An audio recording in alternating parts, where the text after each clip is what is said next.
Brought to you in association with Grendel Press. This is Werewolf the Podcast, a serial killer drama.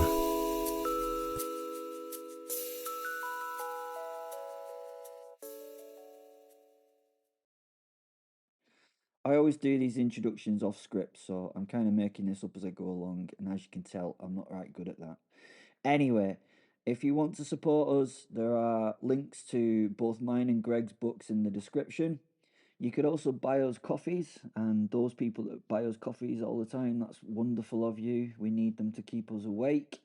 And remember, we love you in a sort of, non-sort of intimate way, because that probably would make us feel both uncomfortable if that...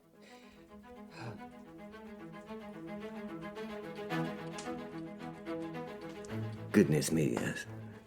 It may still be early in the year, but hay fever season is in full swing with us. The Professor. I considered my drawing room to be one of the finest rooms in all of England. No, I didn't consider it. I mean, look at it. Oh, you can't. But if you could, you'd have to believe me that it's utterly wonderful. No simple vanity from myself. It was simply a matter of objective and architectural truth. The Edwardians had understood rooms. They couldn't cope with a woman's ankle, that was too much, but a room. They really knew how to cope with rooms. Not the modern, utter bollocks of spaces. Spaces. Spaces which are essentially large grey-walled boxes containing uncomfortable furniture and utter despair. No. The Edwardians did rooms. Rooms with rich panelled walls, with deep carpets, towering bookcases, and fireplaces large enough to properly threaten a violent winter and roast a full-sized pig. Not a hog. I went to a hog roast recently. I can tell you, it was a pig, not a hog. When did it become a hog roast? Anyway. No more distractions from my perfect English room. I stood in the centre of the magnificence, hands on hips. Not in a camp chap's hands on hips manner. No, in a manner that a proper English gentleman would take to admire the space. Although I should point out, I do not judge the camp gentleman for being camp. That's not my intention. Nor, however, for the record, was it my stance. For the record, I know many British camp gentlemen. I do not undervalue them in any way. Many have died with me in fights and wars of different kinds around the world. Just because they were a friend of Dorothy didn't mean they were not capable of being an utter bastard when the time called for it. Often, the camp gentleman is better than most at being an utter bastard. Or maybe a bitch. Are bitch and bastard synonymous these days? Words develop new meanings far too quickly for my liking. Anyway, again, I'm rather off track here. I was just describing my stance for those listening so they could better understand my manner. It was a manly stance. Anyway, moving on. The fire burned beautifully in the grate. It was burning great in the dog-iron grate, if you get me. My wit, as you can see, was utterly on point. The flames played around the logs in exactly the civilized manner one hoped for from a well-built fire. Not hellfire. No, not yet. That may come later, though. Which was a rather disparaging thought. The genuine Persian rugs were genuinely clean and genuinely laid straight, their sides perfectly aligned or adjacent to the walls around them. The chairs, more comfortable seats and sofas were positioned for conversation. Not for the best view of the television. There was no television in this room. That would be utter insanity. Desecration.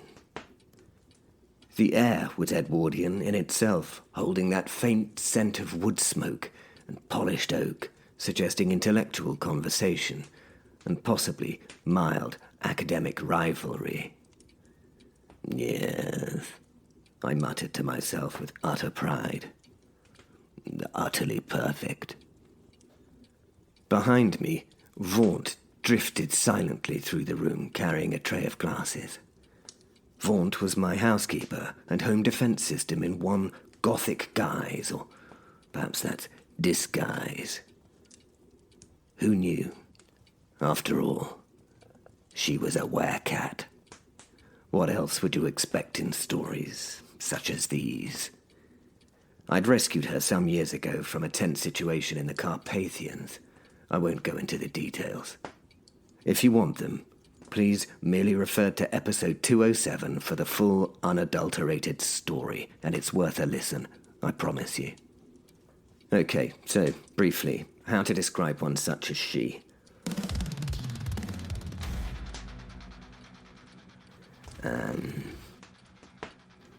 At the moment, she wore what could best be described as a Victorian housemaid outfit interpreted by someone who'd recently attended one of those rather vulgar death metal festivals she attended to, mosh at. Whatever it is to mosh. Mosh. I only know anything about death metal festivals because of Vaunt's abhorrent taste in that particular genre of... Gosh, I can hardly bring myself to say it in the same breath. Music. I can't call it a music genre. I know that some would describe that noise as such, but I, for one, cannot. Anyway, Vaunt wore a black and white ripped lace apron, a skirt so short that it was really not even a belt. It left, precious little to the imagination. The Edwardians would have been, at the very least, perplexed at the sight she offered. On those shapely legs, ripped fishnet stockings and heavy black Dr. Martens dropped from mid-thigh to the floor, laced their full length in a much more complicated strung manner than was required. It must take an hour or so to attach those things to her limbs. Her arms and body were covered in tattoos, sigils, occult geometry, and also something that appeared to be a small demonic octopus holding a teacup. Her hair rose upwards and upward in even what an old fuddy-duddy such as myself could recognize as a magnificent black mohawk. Her head was shaved to the skin and tattooed on either side of the magnificent peak. I'd once politely asked if the hairstyle interfered with her transformations. She signed me her answer. No, she'd said. Makes the aerodynamics better. I accepted the explanation. Why would I not? Trailing behind her with unwavering devotion was Dave. Dave is the household chupacabra, another rescue from another operation. Dave possessed the physical characteristics of a small-scale nightmare, but negated this flaw by displaying the lovable emotional personality of an extremely optimistic spaniel. Currently, Dave was following Vaunt with intense focus, making hopeful little chirps every time he approached her with the hope that she would either pay him attention or give him some sort of tasty treat. Vaunt pretended to ignore him. Dave tried to bother her. Vaunt ignored him then, properly. Anyone watching this interaction could see that the truth was that they utterly adored each other. The werecat in her human form moved with a dancer's, stompy grace. Her huge boots stepped neatly around the little monster between her feet without looking or causing injury to him or to herself. Dave chirped all the louder. I laughed as I watched this and excitedly arranged the final element of the evening's preparations. The cheese board. It was utterly magnificent. A Stilton of excellent pedigree, a wedge of Comté that had required a very stern email to Fortnum & Mason's special cheese department to obtain, and a small Le Chèvre, goat's cheese that appeared to be actively plotting something unpleasant. I now turned to and picked up the hallowed bottle very gently. I could not disturb the port. You should never disturb the port. A disturbed port can be devastating. I held it as I imagine a man would hold his firstborn for the very first time, and the pride I felt was so much more than any man in that situation, which is something I know I should not say, but honestly, when it's necessary, it's a good thing. I teased at and then unwrapped the next foil. Must not disturb the port. The bottle was trying to seduce me. It felt special in my hands. After carefully placing the foil and wax on the board, I began decanting the beautiful clear liquid. I left the sediment at the bottom of the bottle undisturbed and whole. After this, the most important moment of my evening, or so I hoped. I poured myself a glass of port from the decanter, carefully. I then added another glug, which I deserved for a job well done, and stepped back to admire the arrangement and the port. The evening ahead involved Lucifer, a werewolf with extremely questionable hobbies, and a retired RAF officer who carried holy water in a hip flask. But the cheese, the cheese was impeccable. And that port was simply divine. Behind me, Dave attempted a small leap towards Vaunt's tray, which now held some small hors d'oeuvres. She calmly extended one big black boot and pushed the creature gently back onto the carpet without breaking stride. The cowed chupacabra made a disappointed squeak and sat down amongst its own spiky spines, licking its, clawed paws. A chupacabrian, self-calming behavior. I smiled again as I wafted the glass below my nose. Oh, the aroma was utterly sublime. I then sipped at this purest of ports with utter satisfaction. Civilization, I reflected, was essentially this. Good fire, good cheese, and staff who could effortlessly manage their minor cryptids. A voice spoke from the sofa behind me. I was content, and then suddenly, not so. You know, Simon, I do so admire how you've kept the place so delightfully Edwardian. Oh, marvellous, I said out loud and with far too much of a sarcastic tone. It should not have been said out loud, actually. I definitely shouldn't have contained any sarcasm. She had spoiled the moment, however. The devil tends to do that. I closed my eyes briefly and turned. Lucifer sat comfortably on the sofa by the fire as though she'd been there all that evening. She had one leg tucked under her, a glass of my port in her hand, and was examining the cheese board with an incipient interest. I won't describe her, because what I would describe and what you would see would probably be two very different things. Basically, what you would see would be what you lust for.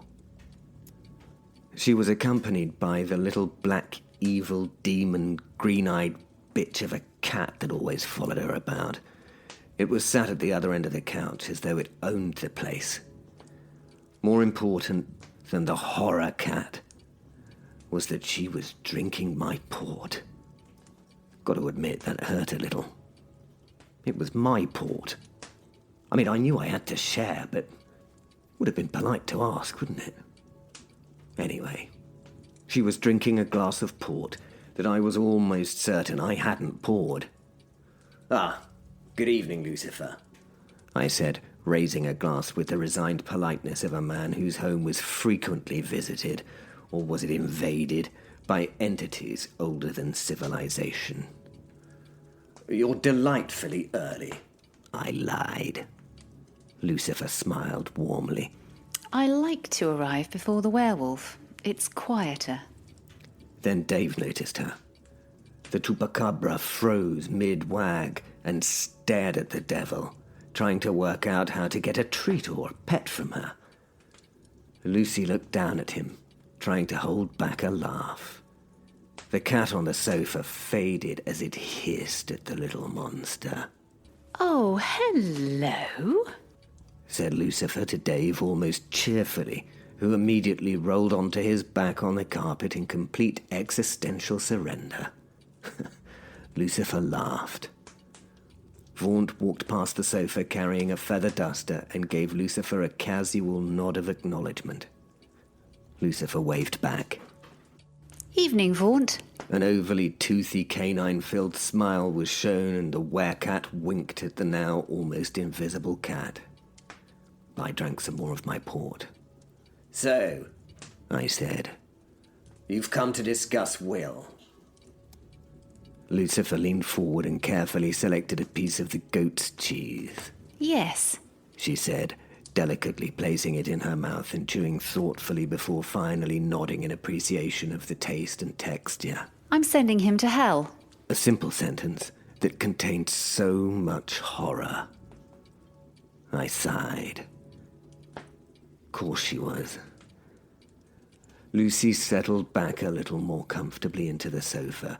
She wiggled as she established an acceptable position, and that wiggle did things to parts of my brain that I'd spent a long time trying to ignore over the years, and the devil was clearly pleased with my uncomfortable reaction to her gaining her comfort. I do love these little planning meetings, she said, indicating the room. Now we just need the wing commander and that homicidal maniac Will and his wolf soul to arrive. Dave remained upside down on the rug. Lucifer glanced down at him again. Oh, relax. I'm not here for you. Dave remained upside down anyway. He spent a lot of time like that, if I'm honest. Can't really blame him. The doorbell rang with the sort of calm, polite chime normally associated with visiting clergy or a neighbour returning borrowed hedge trimmers. Sadly, mainly due to my experience, it usually meant something far worse.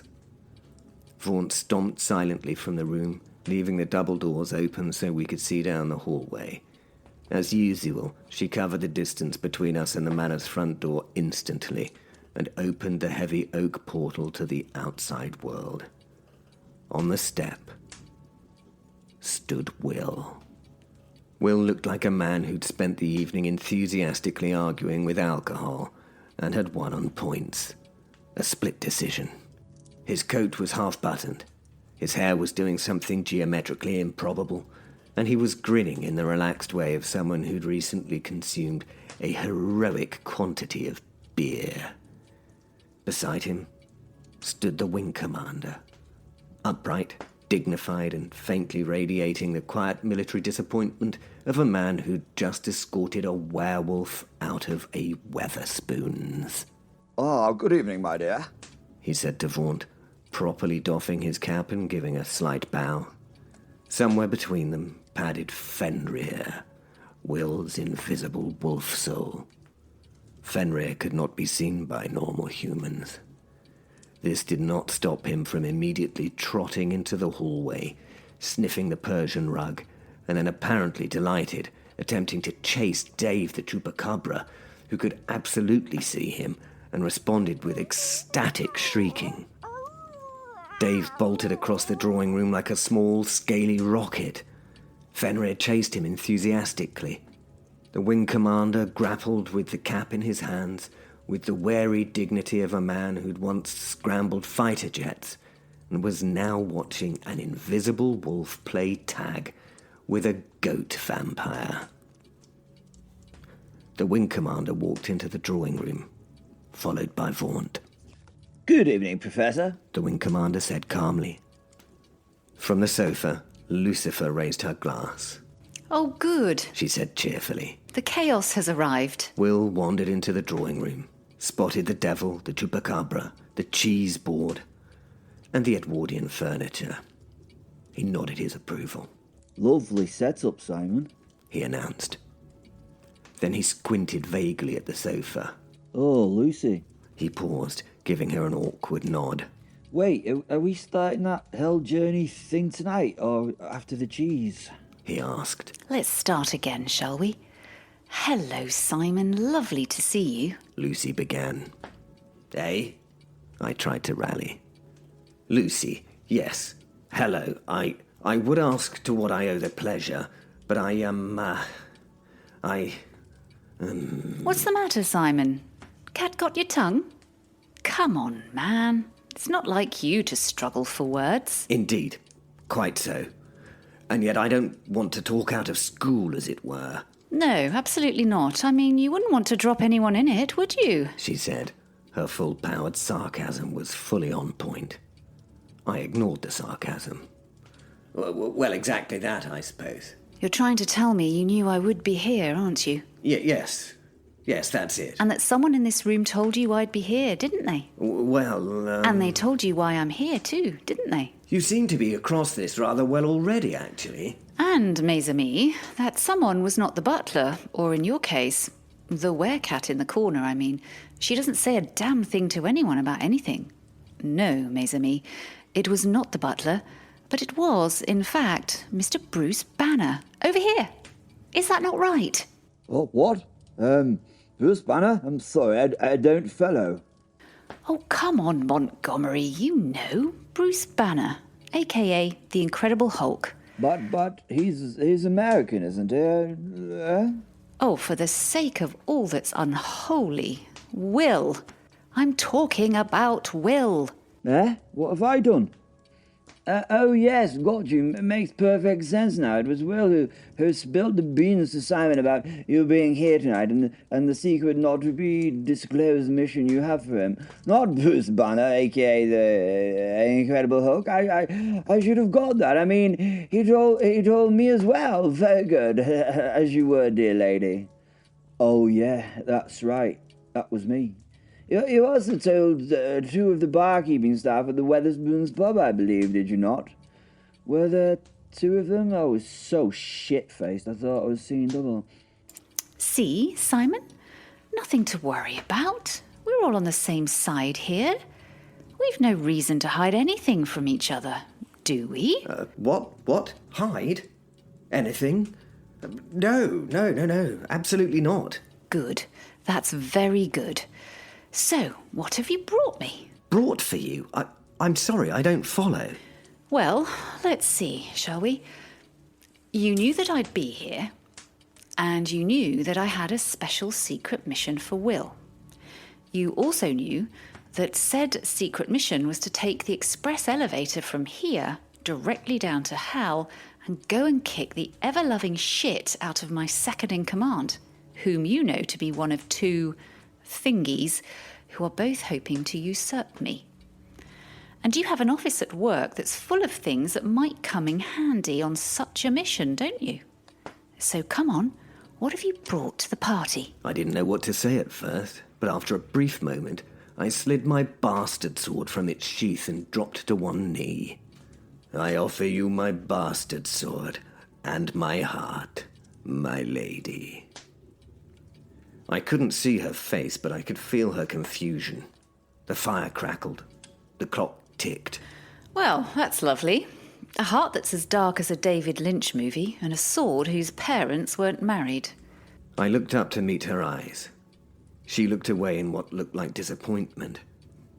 I'm sure both of those things will be most useful to Will and Fen as they engage in mortal combat with the Archduke of Hell. What about your soul, Simon? My soul? Fear sparked in my head. Yes, you mentioned your heart, but what about your soul? Can I have it? My soul, my lady, belongs to another, as you well know.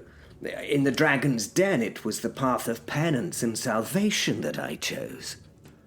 My penance demands of me that I defend those who cannot defend themselves, and that I actively engage in maintaining the fine balance between good and evil. Once I've completed 2 millennia of said task, my soul is for the Saviour. It's not mine to give. Lucy returned my gaze to me and yawned to show how bored she was with this, what she deemed, nonsense. I'd have chosen Lucy personally. He winked at her. Good boy, Will. The werewolf's smile disappeared as she purposefully belittled him. I suppose she was a rare thing indeed, possibly unique. Something that Will could not harm, and something that could actually belittle him. You know, he knows which side his bread is buttered on, Simon. Now, you've brought your blackest of hearts and your silly little sword, but these things traditionally come in 3s. You know, I'm thinking of gold, Frankenstein, and the other thing. Ollie Mers? Oh, that was him. So what else have you brought for us, Simon? This is a team game, after all. Monty will bring us luck, even though I don't like that green-eyed bitch luck particularly. Monty coughed and harumphed. Will and Fen will bring a level of ultraviolence that would put Jack the Ripper off his din-dins. So what else have you got? 3 things for the devil, my dear. Why, may I respectfully ask, do they... I nodded at Monty and the werewolf. Why is it that they get to bring just one gift to this particular party thing, as it were, and yet I'm expected to bring 3? I'll ask the questions. The beautiful devil smirked as she dismissed my inquiry. Yes, I'll ask the questions if you don't mind, Professor. She knew I could not mind. I mean, what could I do if I did mind? Now, where's my 3rd present? She spat. She seemed to be behaving like a spoiled child expecting a gift. I'm really not sure what you're driving at here, Lucy. I mean, the port seems to be giving you pleasure, and you're taking sustenance from my cheese collection. I mean, surely, would that not cover it? She was not amused. There was a moment when the devil's disguise partly fell. Not such a beautiful thing was exposed for simply a millisecond before she regathered herself. Yes, a forced calm. You're holding out on me, Simon, and I don't like it. We're a team here, and we don't keep secrets from each other. Will, for instance, told me just before you arrived that he had a slightly runny poo in your office's ensuite and deliberately didn't use the toilet brush. Isn't that right, Will? Did I? He looked confused. Absolutely. I put it down to the 8 pints of Bass and the 8 greasy kebabs I got from that caravan place outside the pub. What the actual fuck? My ensuite? Will, you utter bastard! Faunt dropped her silver tray. It bounced on the floor, tolling like a plague bell, which to her it represented.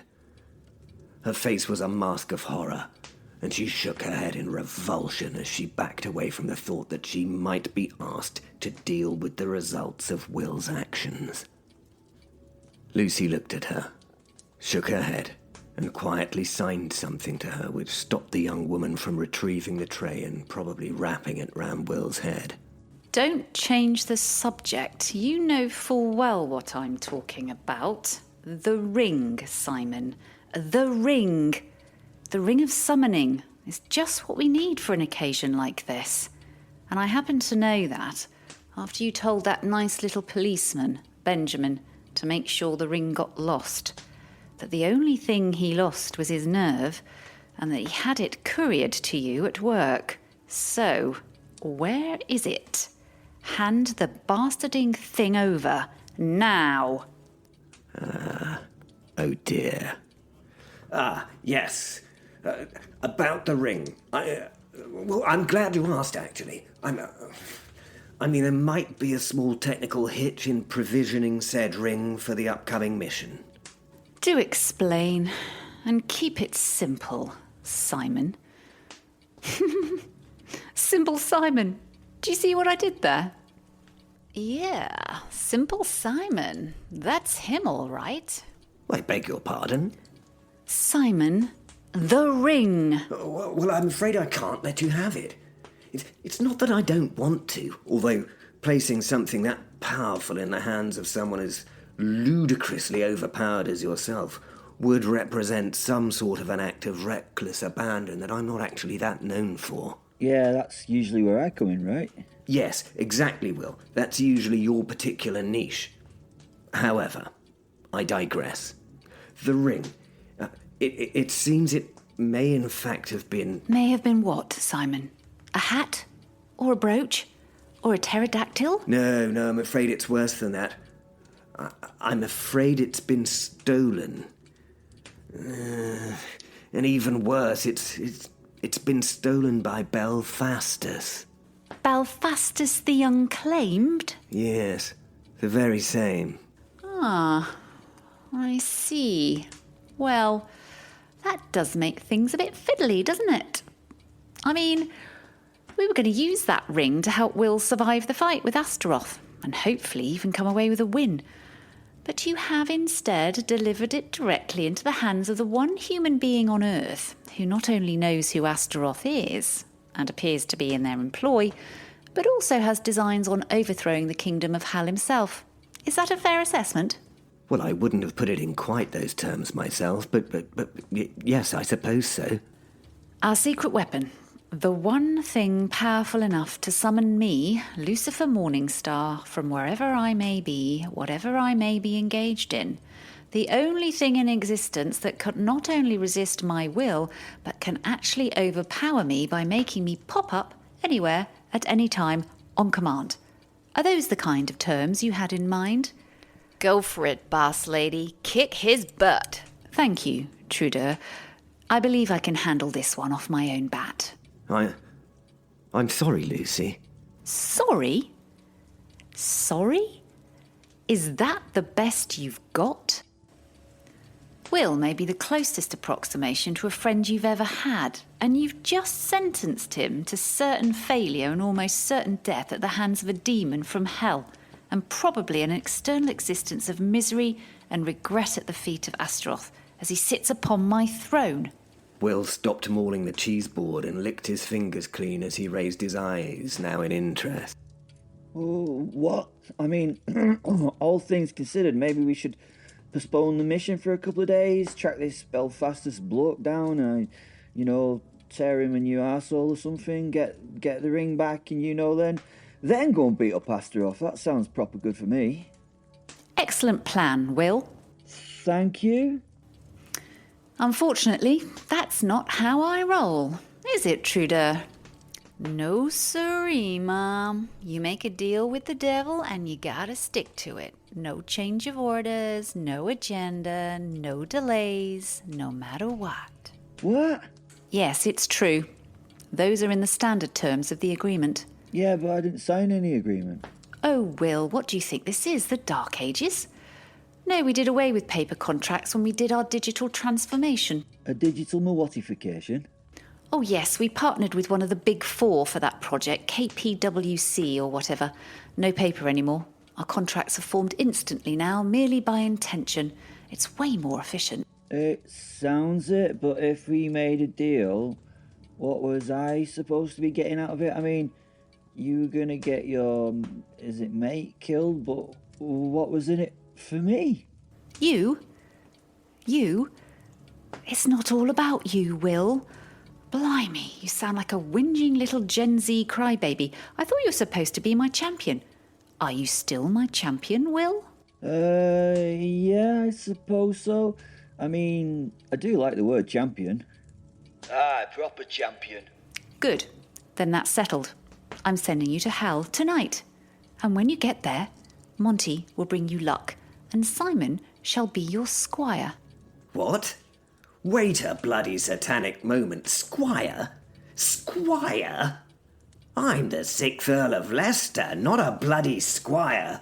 And in any case, Will might have been stupid enough to deal with the devil without thinking about it, but I'm not. And I never agree to any of this. Good point, Simon, my lord.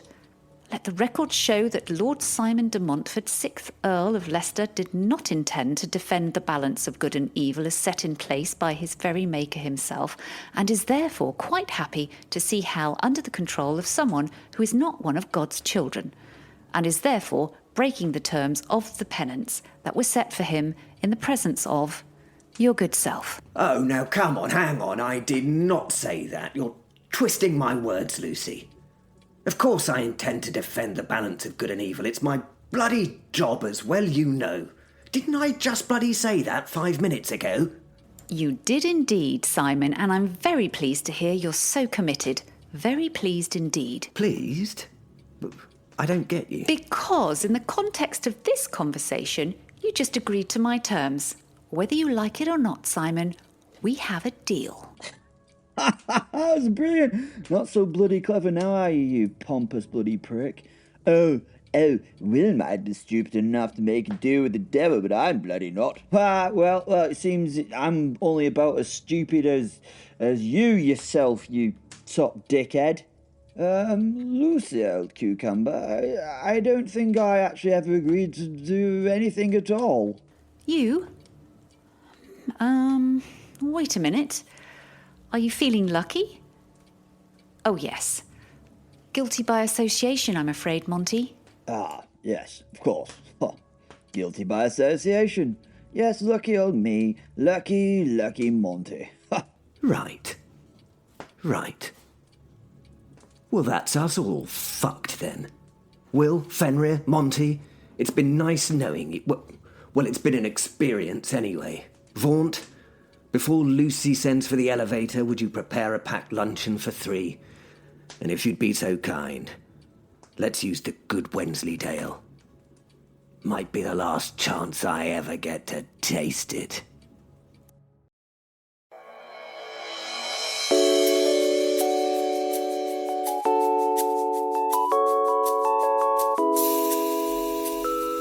Brought to you in association with Grendel Press.